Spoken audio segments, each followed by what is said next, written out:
what is it, the Moors of Oklahoma? Jesus. God. We can talk about that. Anything. Oh, fuck. Anything to talk about? Don't do that with my eyes are closed. I'm not ready. Yerba Mate? Yeah. Sponsor us. Chugged it, ain't helping yet. Yep. Excuse me. Close call. So we're about a month late, but... Well, I don't know. You have assholes who don't watch movies as fast as we do. So... Or we could just justify it. The Russos just, 3 or 4 days ago said you can start spoiling it. So that's why it's coming out. That's true, exactly. We're following the goddamn fucking rules. Exactly. Because we're rule followers. Yeah, nothing but a bunch of rule followers. God damn. It's the best I got right now. Okay. Fucking shit. That movie is like branded into my mind. Like I would have been ecstatic if it was just okay. Because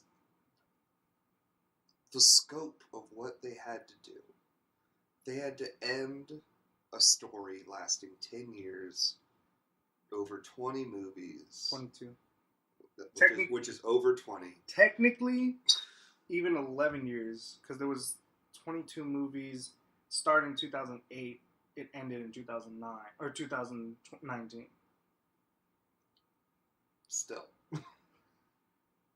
Just adding to my point. All that they had to do to end it in a satisfying way, and they couldn't have done better. It's amazing. It's got a 97 point rating. Like,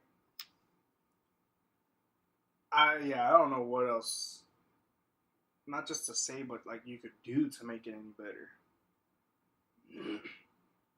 Like, you could trim 1 or 2 scenes, but that's just for length. But I mean, those are for people who aren't invested. We're invested. We didn't need Ant-Man and the Hulk eating in a diner. Mm-hmm. Like, for the plot, I needed it as a fan. Yes. So it's like, it didn't help necessarily story-wise. Damn. But that's... It mattered. It was payoff for us. Yeah. This... Thinking back at it, I'm still, like, just in shock and awe. The culmination that we got with this movie is, easily, like, not just once in a generation, but, like, once in a lifetime.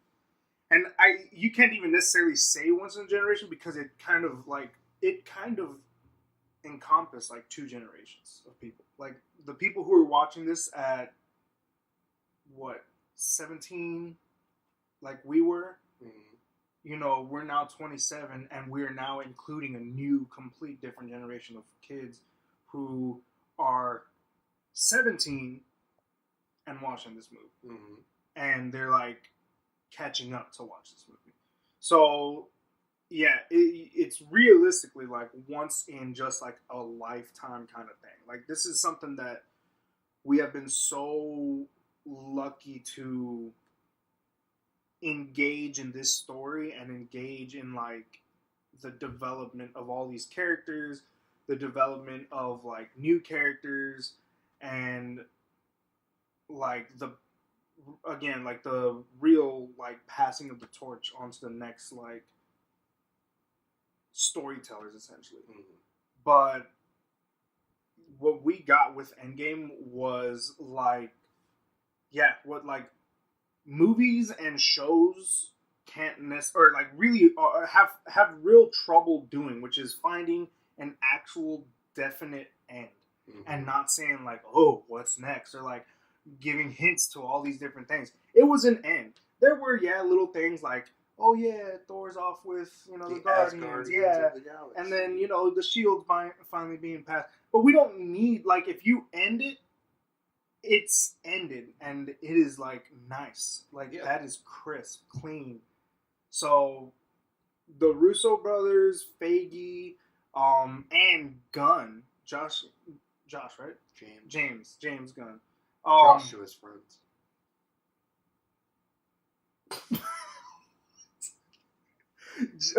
James Gunn, like these guys, like put it together, and nice, crisp, clean, bow on top. It was, yeah, it was awesome. It was amazing. Mm-hmm. It was great. I mean, once in a lifetime is probably not even generous enough, because this the scale of what happened has never been achieved before, and we've seen countless other studios and properties fail miserably trying to do anything like this. Yeah. Like the Dooku, the Dark Universe cinematic universe, where it's like the Mummy. Oh, yep. That shitty Tom Cruise movie, and The Invisible Man, and Dr. Jekyll. Like, that shit bombed. DC can't stop tripping over its own dick, and now it's just doing one-off movies saying fuck the universe. Like, everything had to copy the Marvel plan, but nobody did it like them. Yeah. Because they figured it out, and they fucking crushed it. Well, and I think the people that we have in control of this, like, the whole idea, are just also really good storytellers. Oh, yeah. I think we found, a couple of people who just didn't fit the mold, like, the Joss Whedons. Like, Joss Whedon killed it in Avengers, first one. Like, that's going to be a classic forever. But he was just not necessarily a team player. He wanted way too much control. That's why he's also not working at DC anymore, necessarily. But you have the people like the Russos who have, like, they are savants of, like, their field. Like, they have their hands in every kind of genre in the movie and the TV industry, from comedy to action to drama. Like, they have a little bit of everything that they can encompass into all of their, like, material, and especially looking into this movie. And then you have the Guns, who are just like genius storytellers, also implementing that comedy. Taika Waititi, who has, like, the creativity of, like, color, culture, putting, like, different things into his movies. You have Coogler, who's coming from a completely new, well, not so it's not new, but completely, like, isolated community from, like, the cinematics of the world, like, from the Black community, who has this, like, future Afro, like, mindset with Black Panther. And then he's gonna be running off, and I don't I'm not gonna be surprised if he, like, doesn't take over other projects like the Captain America Sam Wilson movie project, which we're gonna inevitably get at some point. And then, I mean, yeah, you have Feige, who just knew and had this idea that he worked very closely with another great storyteller who created all of this, Stan Lee. Mm-hmm. So this whole thing, is like, like you said, it's saying once in a lifetime is kind of generous. It'll never be done again. I mean, even this second, like, grand arc. Yeah. Like, who knows what's going to happen, because it's colossal what they were able to do. Yeah. And now it's like, whatever comes next will inevitably be compared to what came before, and it'll have impossible standards to live up. But as long as Kevin Feige is still there, because his gentle touch throughout everything, so important. Finding these niche directors, like you were talking about Taika Waititi, he comes from New Zealand indie films, like, and the Russo brothers, they were working on cheap NBC comedies and now are doing $300 million features. Yeah. Like, and Ryan Coogler bringing in his just different perspective. Like, it's just it came together so perfectly. Yeah. Like, I can't really define it better than they did a perfect job. So what? Okay, so now, what could you have done without in this movie? What would I like? Are you talking about things that cut or just like little gripes or? Both things that you could I just think cut that they and could have things. spent a few more days coming up with a better way for Scott to come out of the quantum realm than a rat touch the right buttons. Like, that seems like it is sort of a generic comic sort of. This is a weird thing that happens that saves everything, but I mean, is that the 14 million possibilities? Or just where's the rat gonna stand that Doctor Strange saw? Like, Yeah. that seemed a little weird because that was the catalyst for, oh, we can do a time heist. Is I figured it out because a rat let me out. But I mean, other than that, like, it's long because we enjoy these characters and we want to spend as much time with them as possible. Because the first 3 hours of it's a 3 hour movie. The first 60% of it is like them all hanging out at times and planning the heist, and then the unique pairings. Like, who the fuck ever would have been like, you know, what would be fun? Rhodey and Gamora. Let's see what they can do. What the fuck? Or not Gamora, Nebula. Nebula, Yeah, excuse me. I'm sorry. But I mean, it's like, what? Rocket and Thor going off to steal stuff Yeah. from Natalie Portman, and the going back to Avengers 1 was so great. Oh man, yeah, The that Cap was versus fucking- Cap and America's ass, and Hulk being embarrassed of himself, seeing his growth. Like, it was so great. And then it ends with an hour plus long fight scene. Dude. But even that has an arc inside of the fight. Mhm. Like, it's so fucking good. And Cap gets Mjolnir. Like, Oh, this is supposed to be a dude. segment about gripes, but I'm just so fucking happy I can't gripe about it. My only thing's the rat. That's literally my only complaint. You know, so I'm kind of right there with you because I besides the rat, it was like kind of hard for me to pick one. I think the only thing I would have asked for was to have like a 5 to 10 minute scene, maybe explaining exactly how Captain Marvel found Tony. But I know if there's just a deleted scene where, because Yeah. it's where Infinity War's post credit, or not, No, Captain Marvel's Marvel's post credit, where post-credit, she yeah. shows up. Like, that's just them there and them going. Rocket is like, oh, here's the backwards. I'm gonna reverse engineer the tracking thing, and then you go out to the far realm of space and go find them. Like, that's all it can be. Yeah. But yeah, you're right. Besides that, it's really hard to find an exact gripe about this movie. I hated all the women in it. Just kidding, guys. Easily one of the best scenes, like the most hype scenes. So Nathan and I watched this movie like the first premiere on the first day. I mean, the sun was still out. Yeah, we saw it. Yeah, like it was not a midnight premiere. It was a 7 p.m. Yeah, we were like there, and what was super cool and what I appreciated was like we were obviously there with a whole bunch of the hardcore, diehard fans, and you know, in scenes like that, you would get like fan applause, but it wasn't like unnecessarily like annoying or like okay, stop. It was like really cool applause points where like it was this movie got everybody engaged, and it was just really really cool. And so when that scene happened, like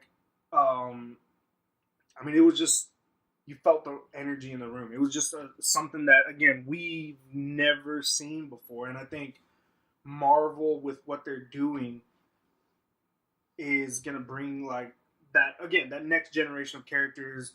Feige's already said that this is gonna be a very female heavy next set of superheroes, which realistically makes sense because after all of the characters we have, we don't necessarily have too many super big like male characters that need to be in the series. Like, we had to have Spider-Man. You had to have it. At some point you had to have Doctor Strange. You had to. Black Panther. You had to have Black Panther in it. But now the only like big ones are like a Namor. Yeah, maybe like Namor, but besides that, Fantastic Four. But even then, you're still bringing Sue Storm in. Yep. I'm kind of the fan conspiracy thing that the big like, don't worry, she's got backup thing where it's like they showed like all 25 like of the women was sort of like not like testing the waters, but being like, hey, A-Force could be a thing, guys. Yes, like, dude, yes. All we need is a fucking She-Hulk. Yep. She-Hulk has been like one of the people I've wanted in the movies for like 8 years. I know.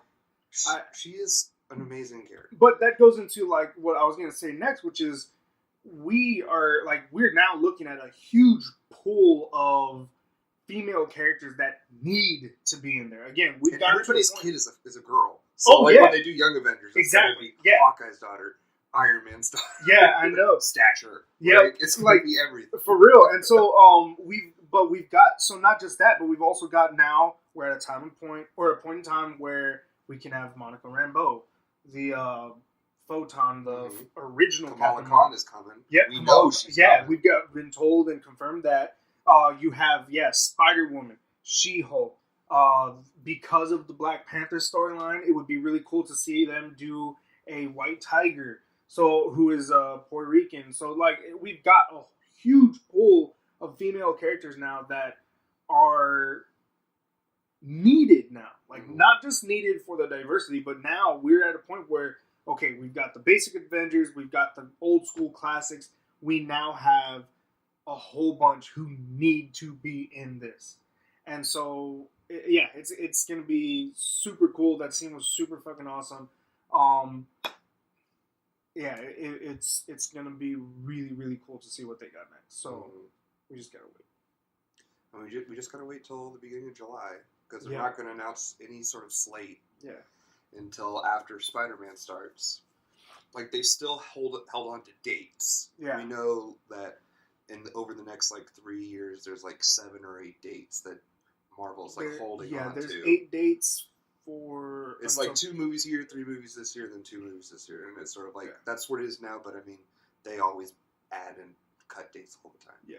So, like, we know stuff's coming, but again, Feige is smart.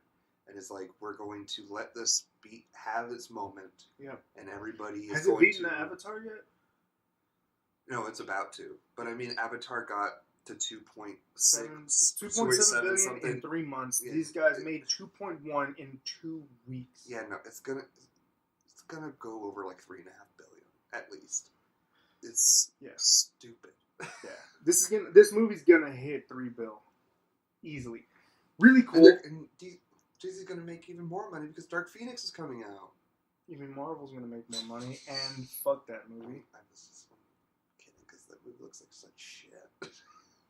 Here's the thing. Let's stay happy. All right. Anyway, so I'm not watching it, by the way, but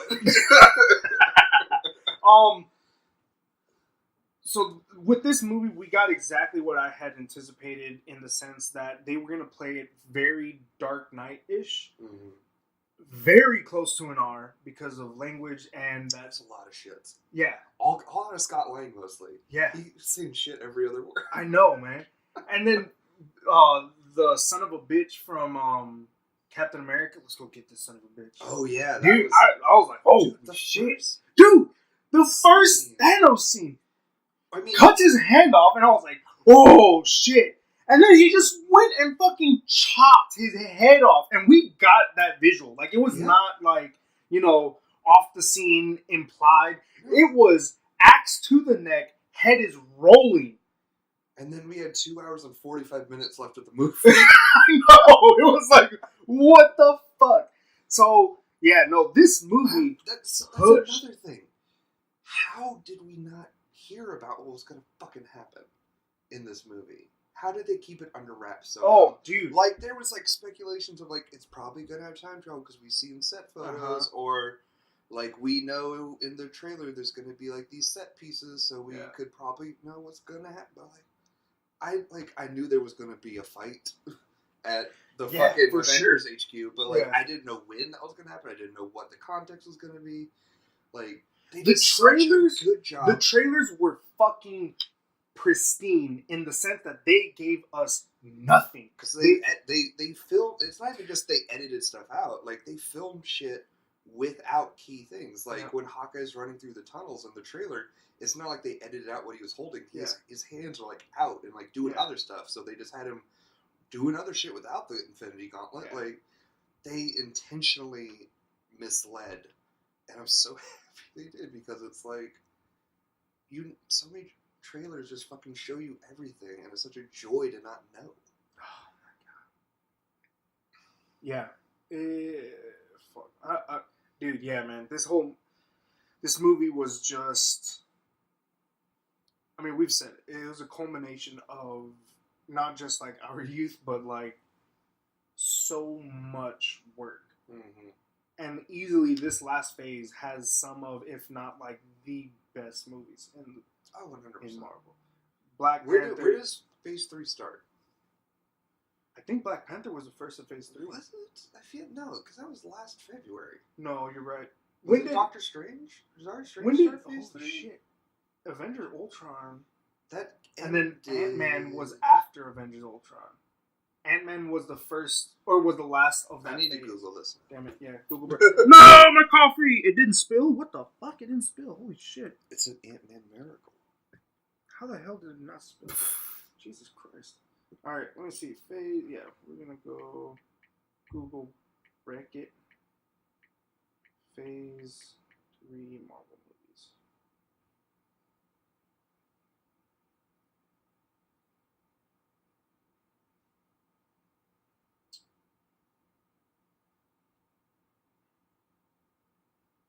Oh, here we go. Civil War, Doctor Strange. That's right. Guardians 2. Spider-Man. Thor Ragnarok. Black Panther. Infinity War. Ant-Man and the Wasp. Captain Marvel. And Endgame. So in this phase alone, we have 3 $1 billion movies. And it's all 3 of them are like the back-to-back ones, because it was not back-to-back, because it was Infinity War, Captain Marvel, and Endgame. Mind you, did Black Panther break $1 billion? Oh, that's true. Black Panther was. It definitely made. Yeah, that's true. So 4. I mean, this phase has the Spider-Man movie, which is a good movie. It has the best Thor movie. Oh yeah. It has the 2 best Avengers movies. It has the best Captain America movie. It gives us Black Panther. Mm-hmm. It also has some like okay movies, but I mean, it's got so much good shit. Yeah, dude. It just shows that they keep getting fucking better. Yeah. Fine wine. Fine wine. So, is there any other little bits that we haven't talked about that are like? I mean, there's so much we didn't talk about, but Fat Thor. Oh my god. Okay, I didn't like Fat Thor, but whatever. Why did you like Fat Thor? Because they gave him so. Here's the thing: Thor, besides Captain Marvel, is easily by far, no argument, the strongest Avenger, and it fucking gave us his full potential in the last movie, just to fucking destroy him down to like reality. Excuse me, that was a burp hiccup. It's like a black hole. And they just completely like depowered him in this movie.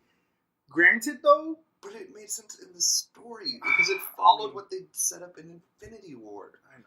Like, it made sense because, like, when Thor was in the ship with Groot and Rocket, we found out where he was mentally. Mm-hmm. Is like, oh yeah, where he's literally lost everything. Yeah, he's constantly failing. Mm-hmm. He's doing all these things, and he's like, "This is my one shot to finally do something right. I'm going to get this magic weapon to kill the worst person in the universe."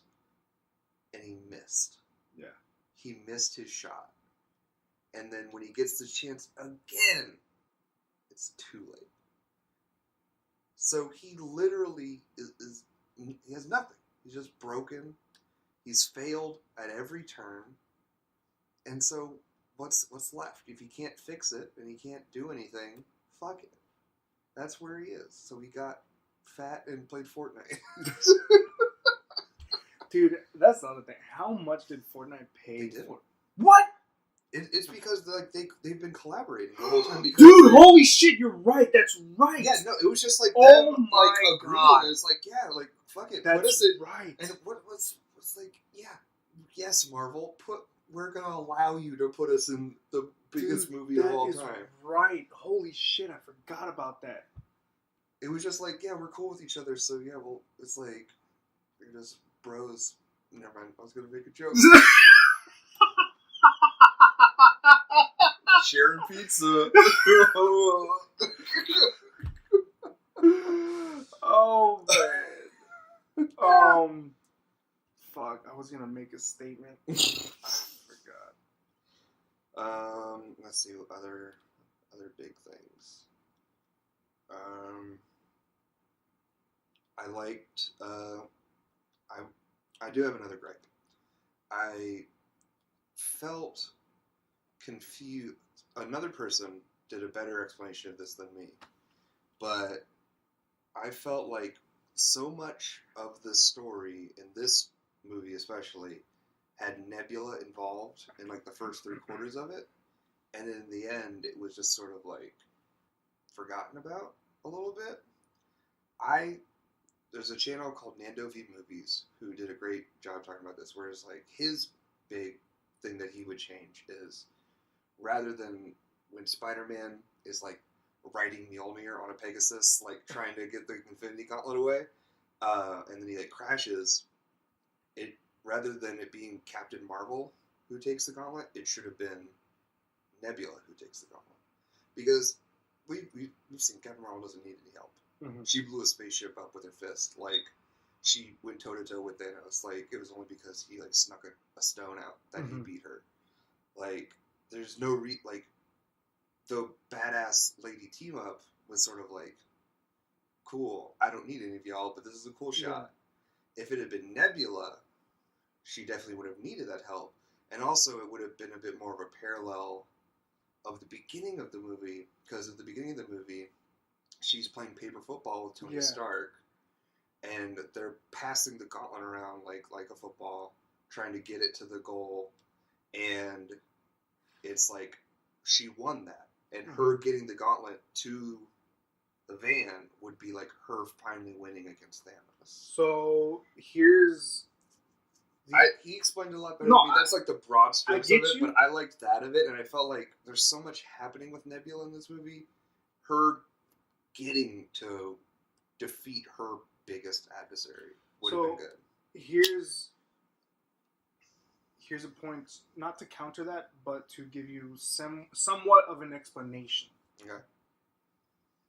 The gauntlet is the literal passing of the torch to the new superheroes. But then it still ends with Tony. No. Because, he has it. Okay, yeah, but, no, he doesn't. He didn't have it. He stole the stones. Remember? He stole the stones. He didn't have the actual, gauntlet. And so what happened was, it's Spider-Man who gets the gauntlet. Then, from Hawkeye. Yes. So it's the passing of the torch to it. Then he goes with Valkyrie. Black Panther gets it.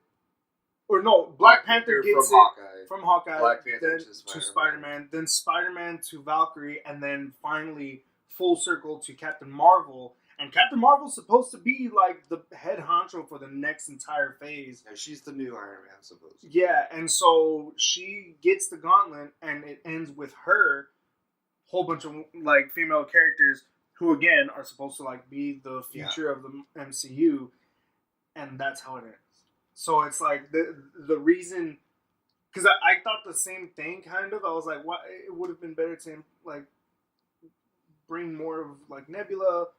But then I was thinking about it, and I saw it, and I was like, oh wow, this is there's meaning, and symbolism to this. I guess it's not a bad idea. It's just not my idea.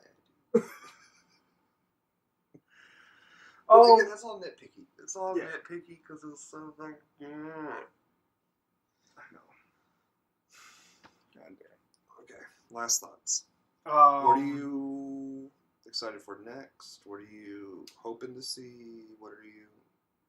How do you feel? I'm still in shock. Here's one thing that I want to get out before we close it, because it's really cool, and it's also like honoring someone who deserves it so much. Zoe Saldana, 5 $2 billion movies in cinematic history. She's been in 3 of them. Yeah. So shout out to Zoe Saldana. Congratulations on making a fucking payday. But what I'm excited for, what I hope for, I can't be quite excited for Spider-Man Far From Home yet, only because I think I'm still riding on this like emotional and mental and like spiritual high from Endgame. But I'll get excited for it by the time we get here. That's a whole different thing, because fucking I don't believe shit of what they're saying in that trailer. I'm just curious because that's what ends Phase 3. Yes, exactly. Not what we're talking about. Yeah. Not Endgame. Yeah. Spider-Man. Yeah. Far From Home. Which also in the title, but also is going to be teeing up a bunch of other shit. Yeah. Which in the title somewhat plays on like what we're supposed to get in the next like set of phases, which is Far From Home, like the cosmic universe. Oh yeah. So what is it? The Eternals is a movie they're producing? Yeah. So that's what I was gonna say next. So what I'm excited for also coming up in these next like several years or whatnot, and several movies. The movies we have listed thus far and expected are Black Widow, the prequel movie, Eternals. Black Panther 2, Black Panther 2, Guardians 3. Yeah, Black Panther 2, Doctor Strange 2, Guardians 3, and the Shang-Chi movie. Which is like somehow come out of nowhere for me. Like I hadn't heard about it, but then like all of a sudden I felt like everybody was talking about it, like it was old news, and I was like, how did I fucking not hear about this? Yeah, I know. So I'm wondering. Yeah, I don't know what to think about that movie either. Really cool thing though, the director for that is a native Hawaiian, I believe. So it's bringing another set of like background skills. So yeah, those are the next movies that we're expecting. Cool, real quick tangent on the Eternals. What I think they're bringing them in for is because in the main storyline of the Eternals, way back in the day, there's 2 brothers who essentially go to war with each other and create a civil war within the Eternal like species or whatever. The losing brother, who is like the bad guy, gets banished to Titan. Okay. And so my small theory is that this movie is happening because the brother who was banished to Titan is in some way, probably they're going to change the backstory for him, but is going to be like the grandfather of Thanos. Maybe. Also because they said that even after this movie, Thanos in some ways will still be have implications in future movies. So that's my own thing. I may be misremembering who it is, and it's killing me that I'm forgetting his name. But there is the comic book writer who like worked for Marvel, then went to DC and Kirby? gave them like the new gods and all this stuff. Wait, and then Kirby? Yeah. No, yeah. Was it Kirby? Wait, old school or new one? I think it is Kirby because he like left Marvel, went to DC, and like came up with the new gods and like Apocalypse and Darkseid and all that, and then came back. When he came back, he like sort of redid the new gods, but with Marvel. Was that the Eternals? I think so. You might have been right.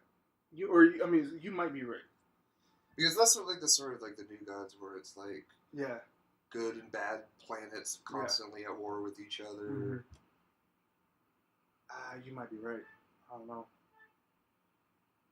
But that's just like ephemera stuff that I was just thinking about. You might be. We're getting the honk. Hmm? We're getting the honk. Oh. I was like, is that Hulk's brother that I don't know about? Yeah. So they're just setting up for the Convergence story arc, right? Now, with the Spider-Man bullshit? What? Where there's like parallel worlds shit. colliding into each other. That's why No. Mysterio's there. Fuck that. Fuck that. Okay, fine. Here's what I think is gonna happen is Mysterio's obviously full of shit. Oh yeah. Because he's making like Hydro Man and Molten Man and all these things happening. And so he's full of shit about, I'm a hero over there, trust me guys. No, he's a bad guy through and through. And then it's gonna be like, oh, I guess these new worlds are melding into each other isn't true. And then Peter Parker comes back to New York, and then in the trailer we see that building that's under construction that used to be Avengers Tower. We don't know who it is. Yeah. It's gonna be the fucking Oscorp. Baxter building, and then like the fucking Fantastic Four like just showing up like they have been here the whole time, and it's gonna be like a slow burn convergence thing, where it's like our worlds are sort of mixed together and we're not figuring out we need to figure out where one begins and one ends, and then we start building Illuminati shit because we got a tease of Namor. Now we're gonna have Reed Richards. We've been fucking blue-balled by a Namor for years. Since Iron Man 2. Yeah. Since Iron Man 2. Dude. So. But it would also be kind of hilarious if we actually aren't being, like, teed up for Namor and it's just Marvel fucking with us, where it's like, anytime we mention the ocean every 4 years, people will freak out. For real. Because it's sort of would make sense with what Okoye says. It's like, well, what are we going to do about this tremor under the water? Nothing. Dude, what if that was Marvel saying, like, guys, we're never getting a Namor movie. Like, it's just not the rights happening. Are too confusing, but we can fuck with the fair. God. Alright. I don't know, maybe it's just because I want the fan casting of John Krasinski and Emily Blunt so bad that it's like, I keep thinking one of these fucking Spider-Man movies is going to either end or begin with like the classic cover art of like Spider-Man captured and then like the Fantastic Four like around him, because it's like Spider-Man in that tube. Yeah. And like I feel like could be like an amazing end or start shot to one of the movies where it's like, what the fuck's going on? And we have like the idea of worlds colliding to each other now. That could justify why they're like, we don't know what a Spider-Man is. Let's capture this. I'm Reed Richards. I'm a dick. Oh god. Yeah. Anyway, I don't have a good ending for this now. We've just gone on a classic tangent. So, the interesting thing to come out real quick will be that this is Tom Holland's and Sony's last contracted movie with Marvel. Fuck. I hate that so much. They're not going to re-sign. They're going to keep him. Because they're going to put him in the fucking Venom movies that are bullshit. So here's what I think. And I hate it. So here's what I think. So going back to the movies we're expected, we have 6, right? Mm-hmm. So we have 6 expected movies, which theoretically leaves 2 to 3 movies that are on date that we don't know titles for. Those 6 movies, though, we can pretty much be sure that they're going to be the first movies we get. Which gives me the, like, idea and the mindset that next year we'll get... So, like, his contract's done. Boom. After Far From Home. Sony is going to, like, push out and squeeze out as many cameos that they can get from Tom Holland in their universe while signing a new contract with Marvel. And they're going to play it out somewhat like the Fox movies, where it's like, you know what, the movie was already done, the movie's already been in the edit room, we're just going to go ahead and throw it on the screen, whether it's going to stay canon or not. Mm-hmm. I think that's what Sony's going to do. They're going to just like squeeze as much money as much as they can out of them, and while signing, you know, a contract, the contract will come back in action around 2022, 2023, and again, because the 6 movies we have first, they're kind of off world and not necessarily Avenger like implicated, so we don't need to have other Avengers, and we won't need to see like Spider-Man in those movies. So that's gonna these next 6 movies, next 3 years, we're gonna just have like no necessary mention of Spider-Man. If that makes sense. I feel like that's too hopeful. But how much you saw how much money fucking Venom made? Not necessarily domestically, but like in total, it made hundreds upon hundreds upon hundreds of millions of dollars. Yeah, but and they have Endgame already and Infinity slated. War made They billions. have. That doesn't matter to Sony. They have all that money coming off of just the B character.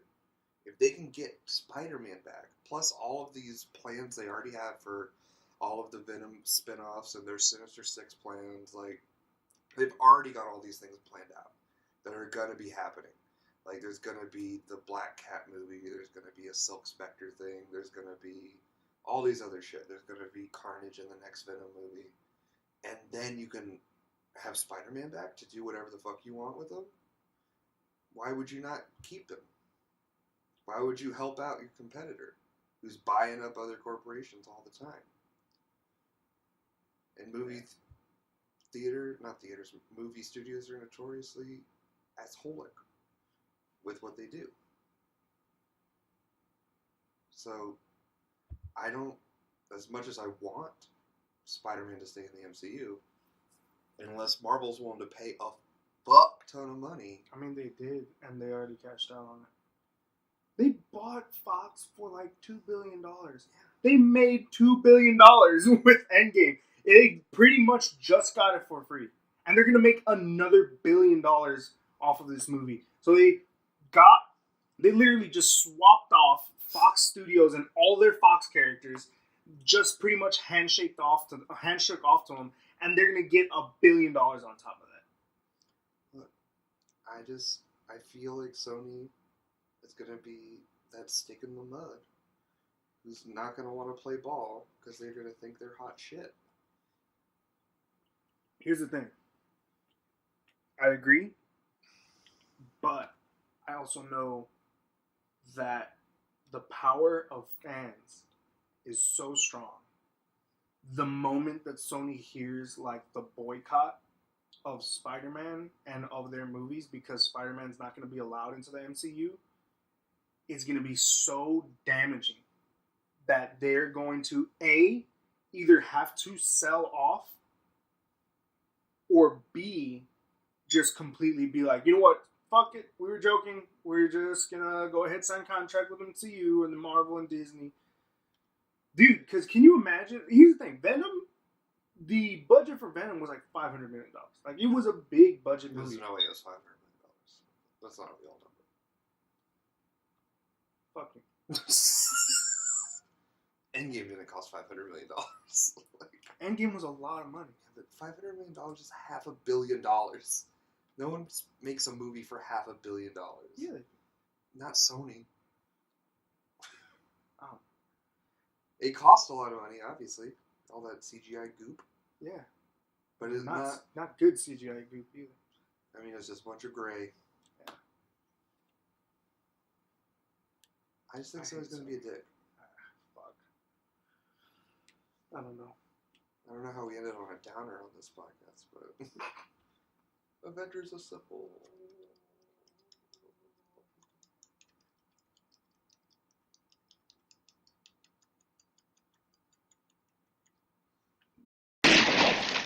What in the wide, wide world of sports is going on here? That is going to be the worst sound. I was wondering if you'd be able to pick it up. Yeah, pick it up.